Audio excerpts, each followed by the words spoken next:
What's good, everybody? Old Papa G's back, and we got some more Shadowlands content to cover. Today we're going to go over Paladin, we're going to go over Ret and Holy in the same video. I'm going to be covering PvP talents, your regular talents, Covenants, Conduits, Race, Soulbinds, and all that good stuff, and your legendary item. After today, there's going to be 5 days until Shadowlands. I really can't believe it. It's awesome. Obviously, by the way, this is a PvP guide. I'm not going to be going over any PvE or anything like that. If you guys have been enjoying my content, I really would appreciate any sub to my channel. I'm going to be making a video every day. I have been for the last, 20 days or so. I'm putting out a lot of content for Shadowlands. I want everyone to be prepared for PvP because there's certain things that once you kind of make a decision, especially when it comes to Covenants, there's no real way to go back on it as of right now. Nobody knows what they're going to do about that, especially when you're going to be choosing between, like this is a good example with Paladin. If you're going to be choosing Ret, you're not going to have the right Covenant for Holy. That's just the way it is. So I want everyone to make sure that they know exactly what they're picking, because there's really, as of now, there's no going back on it.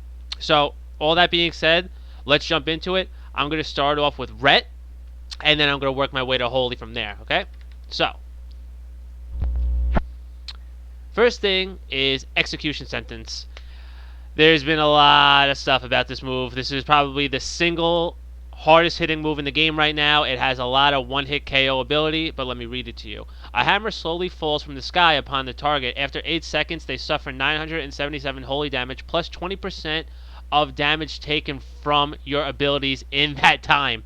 Believe me, this turns into one-hit KO ability within that 8 seconds if you burst properly with Templar's Verdict hitting hard. All of it put together, you will one-hit people. And people are really complaining about it, but like, they really need this move. This makes sense for Ret Paladin. It's probably not going to be changed, maybe a little bit, but if they do touch this move, they're going to buff up everything else, so it's going to even out in the end. So just keep in mind, this move is fantastic right now. Next up, we have Blade of Wrath. Art of Wars resets the cooldown of Blade of Justice 100% more often and increases its damage by 25%. A quarter increased damage, obviously, that's excellent. Next up, another passive ability, Fist of Justice. Each holy power spent reduces the remaining cooldown on Hammer of Justice by 2 seconds. 2 seconds is a lot on Hammer of Justice. Obviously, you're getting your stun back more often. It's a 6-second stun. It's really great, and you definitely want that. Next, Unbreakable Spirit, another passive ability, reduces the cooldown of your Divine Shield, Shield of Vengeance, and Lay on Hands by 30%. Now, that 30% decrease obviously still leaves this on 7 minutes, so you can't use it in Arena, unfortunately. It still can be used in BGs, though, or RBGs, which is nice, and dueling. So it's really more about the Divine Shield and Shield of Vengeance, so just keep that in mind. Now for our bottom three. We have Seraphim. The light magnifies your power for 15 seconds, granting 8% haste, critical strike, and versatility, and 13% mastery. Now, obviously, the more gear you have and the better gear you have, the higher item level, this is going to be the better and better it gets. So early on in Shadowlands, when you have no gear, this isn't going to be as strong, but later, as it goes on, it's going to be really strong. It only has a 45-second cooldown and takes up 3 holy power. Next up, we have Healing Hands. The cooldown of Lay on Hands is reduced up to 60% based on the target missing health. Word of Glory, this is what it's really about. Word of Glory's healing is increased by up to 100% based on the target's missing health. Word of Glory right now is probably the best heal in the game for off healers, not for actual healers. For off healers, right now, Ret Paladin is probably the best off healer in the game, and it really has to do with this and Word of Glory. Word of Glory is basically a Lay on Hands right now. It could heal someone fully back, so just keep that in mind. That's why this is chosen. And last up, we have Final Reckoning.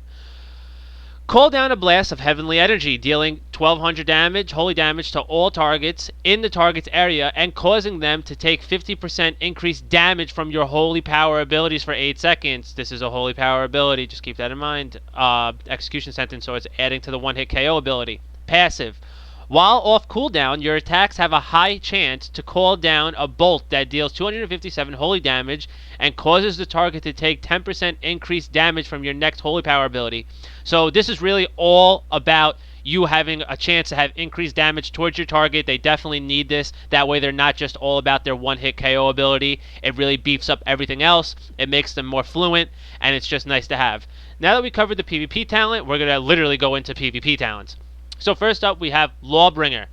Judgment now applies Lawbringer to initial target hit for 45 seconds. Casting Judgment causes all enemies with your Lawbringer effect to suffer up to 5% of their maximum health in holy damage. 5% of maximum health right now, most people are sitting at about 30 to 38k health when you're geared. So 5% is definitely a decent chunk. You probably take 5k hits, and it's pretty good. Okay, Unbound Freedom. This one is excellent right now. This kind of helps with Red Paladin's lack of mobility. That's always been their issue, so this is going to help with that a bit. What it does is Blessing of Freedom increases movement speed by 30%, and you gain Blessing of Freedom when cast on a friendly target. Unbound Freedom also causes any Blessing of Freedom applied to yourself to be undispellable. This is nice. That way you have your movement not impaired, and on top of it, you're moving quicker. It's nice that it can't be dispelled because that's where they're lacking their mobility, so this helps a lot. And last up, Blessing of Sanctuary. Instantly removes all stun, silence, fears, and horror effects from the friendly target and reduces the duration of future such effects by 60% for 5 seconds. So this is really fantastic because now you're getting another way to get out of things. Red Pally, just Paladins in general, have the most ways of getting out of things. Obviously, they have their trinket, they have this ability, and then if you're human, you have their passive ability, and then your bubbles get you out of things. They just have so much to get out of it, so this is another way to get out of it. So now we've fully covered Red Pally, and now we're going to go over Holy. I actually haven't filled my talent up yet, but I have it in front of me, and I'm going to do it quickly. So, it's...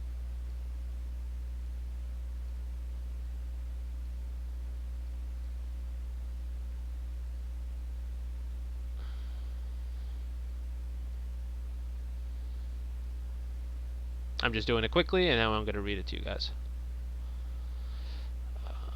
What the hell is it? Okay, perfect. Now, we're going to do this one quickly.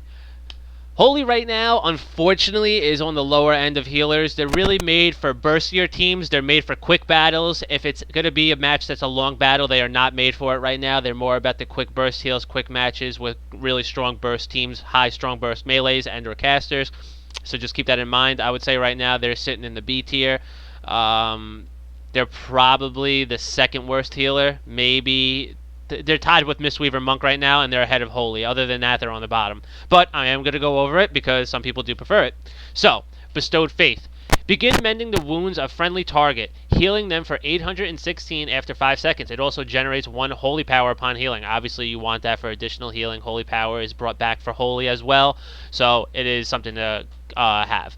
Next, Saved by the Light. When an ally with your Beacon of Light is damaged below 30% health, they absorb the next 1500 damage. You cannot shield the same person this way twice within 1 minute. This is just obviously increasing the Beacon of Light ability. It's a passive, and it is nice to have. Again, with Fist of Justice. Each Holy Power spent reduces the remaining cooldown of Hammer of Justice by 2 seconds. So, same thing as for Rhett. Next up, Cavalier. Divine Steed now has 2 charges. Again, this is really, really needed because, again, they lack mobility. It's the same thing for Holy as well. This ability will help you get additional speed, and you could catch up to your allies faster.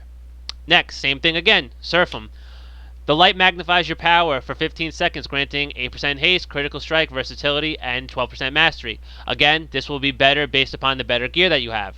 And now for our final two. This is really why this move right here, Avenging Crusader, is why they've seen a slight buff going up from the C tier to the B tier.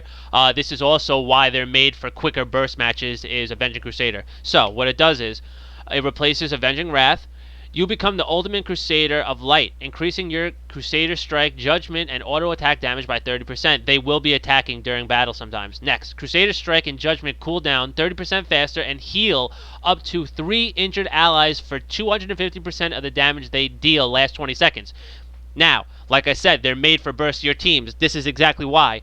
If your allies can hit a lot harder and burst quicker within that time frame for that 20 seconds, they will get more healing. 250%, this basically will get someone a full heal. So this is exactly why they're made for that type of team.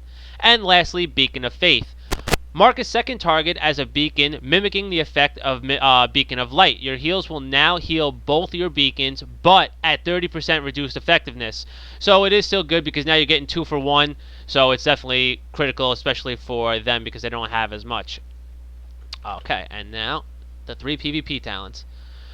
First up, we have Ultimate Sacrifice. Your Blessing of Sacrifice now transfers 100% of all damage to you into a damage over time effect, but no longer cancels when you are below 20% health. This is good because now you're not taking as much burst at one time. Right now the meta really is all about burst, so this is stopping that from occurring, so this is nice to have. Next up, Divine Favor. This one is really non-negotiable. It's good for every scenario for them. What it does is your next Holy Light or Flash of Light is increased by 100%, cast 60% faster, and is unable to be interrupted. 25-second cooldown. This is what it's all about. It's good in all scenarios. You definitely need this. And lastly, Blessed Hands. Your Blessing of Protection and Blessing of Freedom spells now have one additional charge. Again, Blessing of Freedom. We went over this earlier. It helps with the mobility, getting you out of stuff, and you'll have 2 charges of this now. Now that we went over the talents for Holy and Ret, we're going to go over the race first, and then we're going to go over the Covenants, Soulbinds, Conduits, and Legendary ability. So the first thing that we're going to get over with is the races, what's preferred right now. Again, as usual, if you're going to be Alliance, Human is definitely the best as always. The main reason being is their passive ability, Will to Survive. What it does is it removes all stun effects off of you for 3 seconds. So you could stack this with your Gladiator Medallion, or you could use 2 damage and or healing trinkets, so they're always the preferred choice. So next up for Horde, the preferred choice is going to be Arcane Torrent. Arcane Torrent removes 1 beneficial spell to all enemies, but now it's been changed to work better for Paladin specifically. Instead of restoring 3% of your mana, what it's actually going to do for you is going to give you 1 holy power. So this is actually a big deal. They are definitely the preferred option. So just as I did the talents, the first thing I'm going to go over is going to be Ret Paladin again. I'm going to cover the preferred Covenant, Soulbinds, Conduits, and Legendary, and then I'm going to go into Holy Paladin. So as of right now, believe it or not, the preferred choice is Night Fae. It's like, I know that comes as a shock to a lot of people that have been playing the beta and things like that, but it actually gives really solid abilities for Ret. One thing, unfortunately, the preferred choice right now for Holy Paladin is not Night Fae. So again, you're going to have a little bit more difficulty. You can't really switch back and forth even though you're switching your talent, so keep that in mind. So the preferred person to pick for Night Fae for Ret Paladin is going to be Corrin. This is the Soulbind tree, Conduit tree. This is the path that you're going to take. As you can see there, those are also the abilities that you are going to receive. You're going to be getting 2 potency conduits, 1 endurance, and 1 finesse. Again, this is the exact build, and I'm going to go over the moves that you get from this build. But before doing that, I'm going to show you the default moves that you get just for picking Night Fae in general. So these are 2 of the default abilities that you get for choosing Night Fae, Blessing of Summer and Blessing of Autumn. What they do is bless an ally for 30 seconds, causing their attacks to have a 40% chance to deal 30% additional damage as holy. Obviously, when we went through the talents, a lot of the things increased your holy damage for your next holy attack, so that helps with that. And then Blessing of Autumn, bless an ally for 30 seconds, causing their cooldowns to recover 30% faster. This is great for all your different bubbles, your Word of Glory, everything like that, your execution sentence for your 1-hit KO, so this is fantastic. And this is the last default ability that you're going to receive for choosing Night Fae. It's called Soul Shape. What it does is turn into a Vulpin, teleporting 15 yards forward and increasing your movement speed by 50%. You may reactive Soul Shape every few seconds to teleport again. 1.5 minute cooldown, lasts 12 seconds. So obviously this is one of the main reasons why you're picking Night Fae again, because this is helping with their lack of mobility. That's really where Ret Paladins lack right now. They're pretty strong in all other areas, so this is why you're picking Night Fae. So I showed you guys the Soulbind tree earlier and the conduits that you'll be receiving. These are all the moves that you're going to receive for choosing that path, and I'm going to go through all of them. The last one I'm going to go over is your legendary item that you're going to receive, which is Final Verdict, but we're going to go through that last. So the first ability you'll receive is Wild Hunt Tactics. Your damage to targets above 75% health and healing to targets below 35% health is increased by 10%. When your spells and abilities are enhanced this way, you gain 10% increased movement speed for 5 seconds. So now again, helping with the mobility, and that's pretty solid, a 10% increase for below 35% health for heals and 75% for the damage. Next up we have Templar's Vindication. Templar's Verdict has a 20% chance to strike again for 15% of its damage. So again, that's increased damage. You're not all about your 1-hit KO. You have a lot of abilities to help increase your damage. Next up, Virtuous Command. Judgment grants your Virtuous Command for 6 seconds, which gives you Templar's Verdict, Crusader Strike, Blade of Justice, and auto attacks a 40% chance to deal 20% additional holy damage. Again, this is similar to the talent what enhances your next holy damage ability. So now this is even making your auto attacks considered holy damage. Next up we have Echoing Blessing. Blessing of Freedom increases the target's movement speed by 5%. Blessing of Protection and Blessing of Sacrifice reduce the target's damage taken by 5%. These effects linger for 8 seconds after the blessing ends. So again, that 5% may seem like nothing, but with the PvP talent that you have, which increases your speed by 30%, now you're at 35%. You have all these other things that are increasing your mobility slowly. It's all coming together nicely. Now, the final Soulbind ability you're going to get, which is Endurance, is called Divine Call. Divine Shield's remaining cooldown is reduced by 5 seconds when you take damage, which is all the time. This effect can only occur once every 30 seconds, so you'll get it off a few times before the cooldown ends. And finally, we have our legendary item, which is Final Verdict. So what this does is replaces Templar's Verdict with Final Verdict. A devastating strike that deals holy damage has a 50% chance to activate Hammer of Wrath and reset its cooldown. So you'll be able to keep doing this consistently. It's obviously a devastating attack. It also does holy damage, which again, that's what they're all about. So that's definitely going to be your preferred choice. Now that we fully went through Ret, we're going to go over Holy Paladin now. So as of right now, Holy Paladin actually really isn't as clear cut as a lot of the other classes are. You actually can go 3 different Covenant paths. Right now, Venthyr is actually the preferred, but Kyrian and Necrolord are also sufficient. They work well. Unfortunately, Night Fae isn't a choice, so you can't get both out of the one choice, which is really unfortunate. But here we have it. Since Venthyr is going to most likely be the best one, I'm going to go over this first. This is the person you're going to pick, which is Naja the Nistblade. This will be the Soulbind tree that you choose and the abilities that you receive, which I'm going to go through now.